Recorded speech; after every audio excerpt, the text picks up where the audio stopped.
TV Jikonkone, and it's time for Rewind. I hope you had an amazing day. We are here to let you know begins and master in the entertainment industry. We've been busy looking for what to tell you, for what to make you better. Mumbera yona yona jolimu, it's a public holiday today, and if you didn't work well, mulimu gugwamani nnyo. Public holiday? Yes, it was Mother's Day.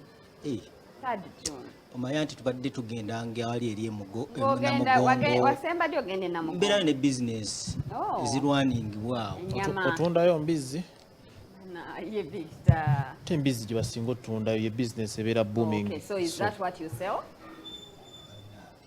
And it's just yes or no. Damu ekibuuzo business wano bajja kunsaba ez'obulango kanzireke so kitegeeze ekyo kyotunda. Okay, let's go go watch this singa yeegaanya okufa okuvisa nga site ekibadde ekituufu. Mama, okay. Kuba linda muwulira ali ku simu ng'agamba nedda ssebo tewali simu gye wawuli. Anyway, happy Mother's Day. Alinga bosa mbuya ayagala nto. Bosa ayagala nkuluto. Nto. Ayina engeri gy'abinyonyola munoga bosa nga wakubuka. Bw'ayagala nto ente eyo mbu ennyama eba tennakula nnyo nnyo ku stretchinga.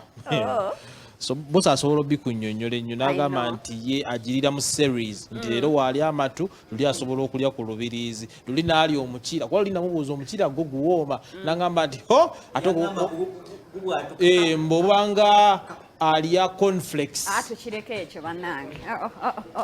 Happy Mother's Day to you who is watching Galaxy TV Jikokone, especially Rewind.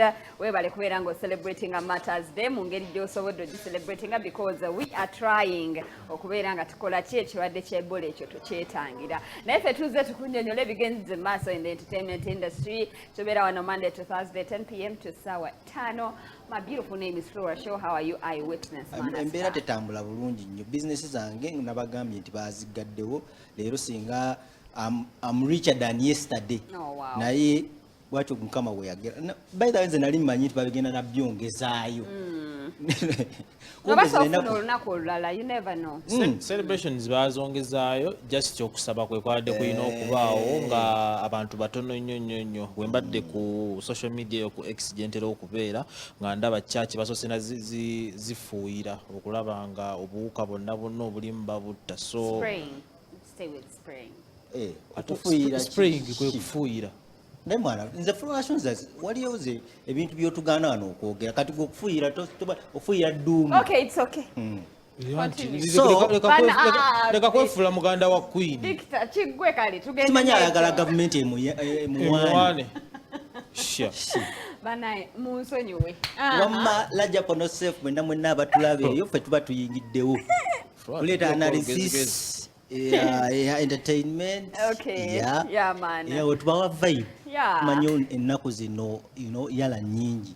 Kakati webanga yala nyingi okubeerayo n'abantu boolaba nga bakuwa vibe bakusanyusa. They make your life beautiful. Okay. Tuba tuyingiddewo. Victor, how are you doing? Ndi steady siina buzibu obulamu butambulira ddala nga we nabubala. Abalabi baffe mwenna abasinziddewa nfuna nnyo information nti kati abatulaba tebakyali mu Uganda wokka. Abantu bakwata Galaxy Digital app ne bagifuna ne batubeera nga basobola tulaba bulungi nnyo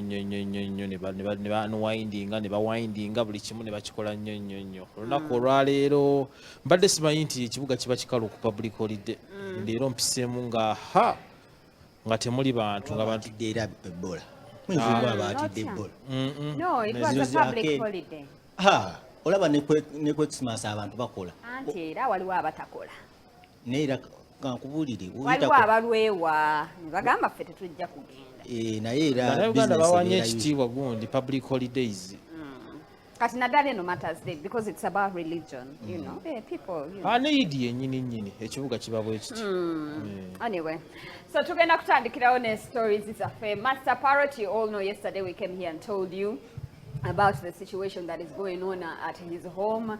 Everywhere mu bayimbi buli wamu kati ge mawulire ge tulinawo kubanga omuntu waffe yakoze eki Katonda yamugye mu bulamu bw'ensi eno. Master Parrot Joe, remember we came here and told you nti wayinza okubaawo vigil oba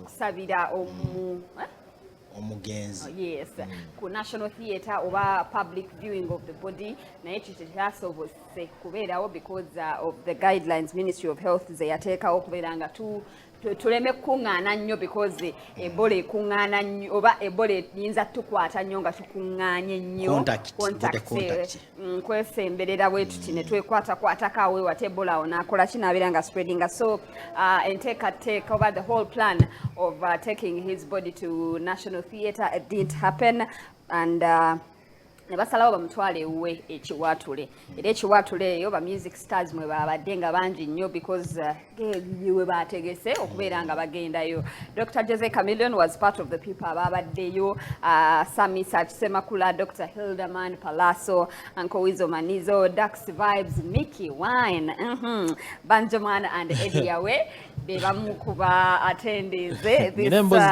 witness. Man, can we work? Why? Yeah, ekwatagala ku Flora. Ekwatagala ku Flora. Soke tujatandi. Ayina bwino gwerabidde nti ambaddewo ng'ali mu munyumiza baggawo zaawo. Gwe Victor gwe. Tuleke tuli mu nnaku yaffe oyagala kuleeta emboozi ezitakwatagana. Kwega buli omulabako owulira nga wandibaddeyo n'ekyoŋŋamba. Nengenda chiga sola kumalako sheno. So Uncle Weasel Manizo was part of the people abagenze omu Vigil eno nga bwe nkugambye era waliwo abantu abadde batandise okugamba nti Uncle Weasel Manizo bakoze eki bamugobye mu lumbe and I want to think the only reason as to why abantu kale babadde like boogera nnyo is because Weasel yagenze ku lumbe luno ng'ali muka jump aka yellow. People have issues with that color. It doesn't matter oba chigo jambade just as a color, but there are people who have issues with this color. You are affiliated to a certain political party. Atenga nechirala nti Uncle we yukira yasibye ku social media okwo ng'agamba tuli mu online lumbe ng'era jonkera omukulembeze w'ekibiina kya Nuupu oba Robert Kyagulanyi Ssentamu oba Bobi Wine ne waffe gwe tumanyi ng'agamba Bobi Wine yagoba Parrot mu Firebase nayingira Leon Island tuli mu online lumbe nti Master Parrot made Weasel become a threat to Bobi Wine naye omukulu na tusabulako outside Club Silk Rip Champ tuli mu online lumbe era even on reports ez'okubeera nga bamugobye mu lumbe yagambye mbw abantu bagobye Weasel that's fake propaganda twakubagiza maama ne tubaawo cause tewali mizindaalo gyakwogererako ku lumbe. Master Parrot we yagenda mu Leon Island because waliyo interview gye nalabako emabegako awo ng'agamba nti yasanga Weasel ng'ayagala kubeera nga Kamili ng'asoundinga nga Kamili n'amugamba nti kyusaamu eddoboozi eryo osobola okukompiitinga kaakati ndowooza bali ne balaba nga Weasel ndowooza akyusizaamu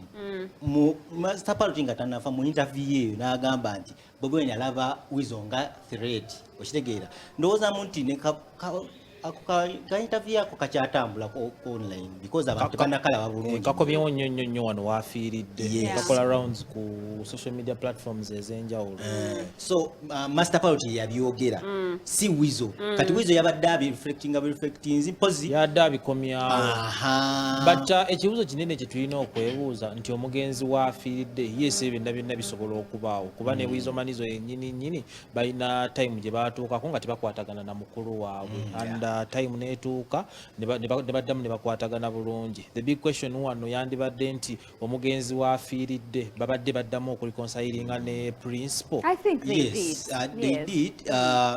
Waliyo n'abantu benagambyeko around principal ng'agenda kwesimbawo yayita abaana ba Firebase bonna ne bamyitinga ne banywa kacaayi okitegeera nga mulimu Ashbag Kato Ashbag Kato awo ate yayitaliimu yali yakakola emiswiba ng'agenze ngamba bano ba Phantom Lovinzi baani abo bonna around 2021 kati by election oba 2021 waneno waka president akasookera ddala ne babeera awo okitegeera ndowoozamu nti principal yali abagema omanyi omuntu mwe tukize tugaane wano nga tukula waliyo emisuba gye tukola okitegeera oli n'asigaza story ye kakati okujjawo ebyo byonna n'okumublessinga nti wano onyingidde politics biki byonna yabayita ng'omukulembeze ne babeera awo ne bagira nze ndowoozamu nti we yabayita babaringa hatchet okitegeera because woyita abantu ne munywa kacaayi biki kitegeeza probably embiranye yonna onabyeko ali abantu abadde balese kali eri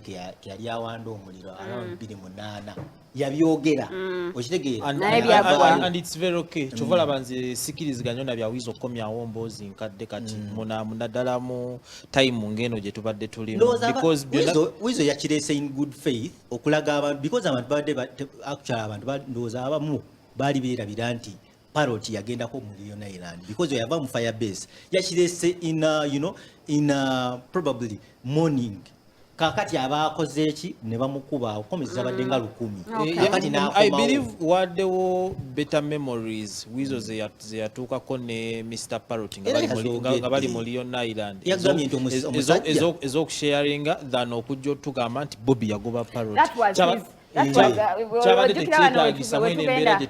tugenda mu bivulu buli omu ng'alina moment ye yasinga omunyumira kati ye ku Weasel yeyo moment ye gyasinga okubeera nga treasuring nti Master Parrot ayinza okuba nga waliwo ogamye nti Master Parrot we yagamba yazuula Weasel namugamba change style and do this so maybe he felt like he will be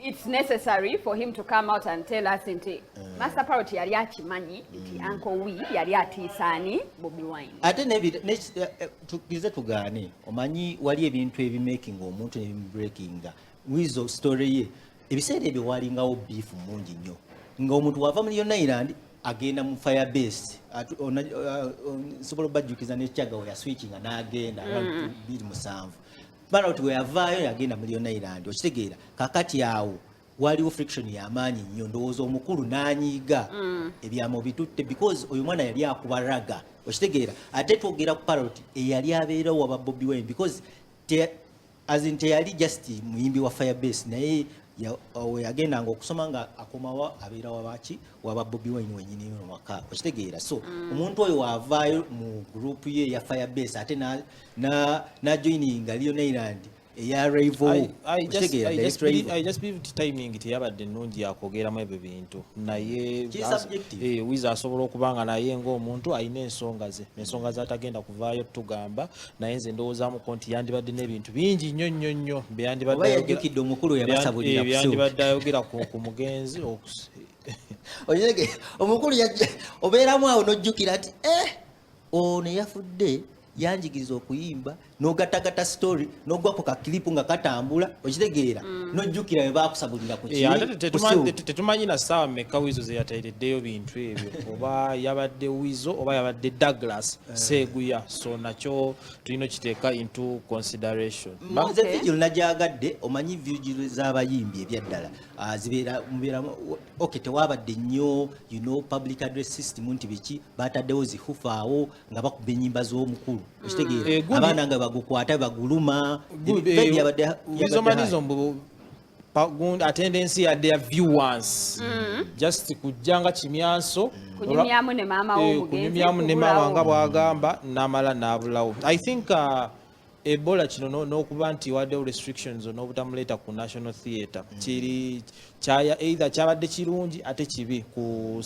some extent nti tulabyeko ennyimbe z'abayimbi ne ba celebrities ezibadde zijja zibeera ku National Theatre awo ne disorganization tezibadde ziendingamu either ng'abantu balwanidde ebyokulya abalala beekubye owulidde abalala beerangidde ebisongovu naye walinga we twayogedde jjo nti engeri gye wabadde nti ekifo kyabadde kitono abantu abagenzeewo babadde limited kyova olaba n'obuvuyo nabwo tusobola okuba nga buyinza bwabaddeyo naye bwabadde butono nnyo olw'ensonga nti namba zabadde ntono kakati Marvin yaŋŋambye obugi bwabaddeyo buli kimu kyabaddeyo naye nga tebuli mu ntangawuzi maybe that's ate omujaja kati obusungu bwa MC legendary katsi buvaawa kubanga awo wennyini ndowooza ye bamugambye eno obuugi obuliyo tebumala oba tebuliiyo kubanga yagambye naye even food or water for your old school friends death and Vigil you can't provide. You people are so mean yet rich. Bobby and your people nedda katsi yabaddeyo ateeka kubeera because omuntu ayogera bwati because enaku zino yafuuka waakantu tera omulaba ebiseera oli naliko mu bbaala erimu ne mulaba nga ateze stand n'essimu ali mu kushuutinga wakaro kasiita nange namusanga twayingira ffenna naye era nga akutte zigajeti ze abeera ne stand ate teyeetaaga kameramaani namulaba n'agituuzaawo n'agitunuza eri n'akwata microphone nagenda n'akola interview ku ba DJ Nimrod nga tuli mu bbaala so alina okuba nga yabaddeyo ng'ali mu kuhantinga kantu naye ebyokulya tebyabaddeyo ndowooza oseka kifu muhantinga kantu tugende biri kibagamba kituufu ebyokulya bamanga tebyabaddeyo manyi ebyaddala gye tukoba teri lumbe lubulako byakulya ne bw'oba wafudde enjala tunonyeza obuugi ne tubufumba abantu ne bajja unless if they wanted exaggerated food at that moment abaana ababaddeyo bo babadde contented because babadde baguluma eno ebafulayika eno ebakinywamu manyi n'ennyimba zirimu ebika abantu abagenze kwola olumbe basobola okuba nga badde basuubira waliwo olumbe lwe twagendako nga self service buli kimu kikola masavu nalaba wano Sean Styles ku lwaba Peter Miles yalina akapiraawo nga kaliko anyama nga n'ekitula kigreens weeki neliwa bakasuku naye walaba ebyaliyo wano Marvin Young alina emboozi gy'abeera nnyumiza buli kiseera kwe bagenda okuziika Rajiv nti emmere baagirya ku kifo ekyo ekirya baagirya Kabira Country Club Ivan Semwanga salamu hafu nga buli omu olya kyere olya kisambi nakiwawa so tusobola okuba nga abantu bagenze wa Mr. Parrot nga ba-expecting ebintu ng'ebyo because ne Weasel yagambye nti tewabadde public address system kwogerera ku muzindaalo ebintu ndowooza eri gye babadde mu residential ekiwatule gye babadde and ebintu ebimu baba balina bibbe yalinga nti bangambye nti babadde bapangisa nakupangisa babeera bapangisawo opangisa nga waliwo noise pollution oyo gwotagenda kukeera ku makya owoganyize bantu ate ne landodo okera ku makya nakkiriza such an event to happen nakyo olina okumwebaza because they some don't allow that tebakkiriza mutwale ewammwe abamu tebagaana kuwulira kintu nti yafudde abadde abeera wano era bafuba nnyo kirwanyisa abafirika tutya nnyo emirambo oli nyumba y'oli batenansi abamu wazuula nti eyalimu oba yafa oba baleetamuko omulambo tajja okitegeera ennaku zino omuntu yenayina ng'agenda osemu kasooka kulaba nyumba mpya apartment mpya zino enkadde zino tebatera zaagala manyi osobola okugwa mu apartment kati nze osasira nnyo omuntu ayinza okugwa mu nyumba omuntu nga Bibi Bades gye yali asulamu kuba akuba ebyabadde mulumbe naawe obirabeko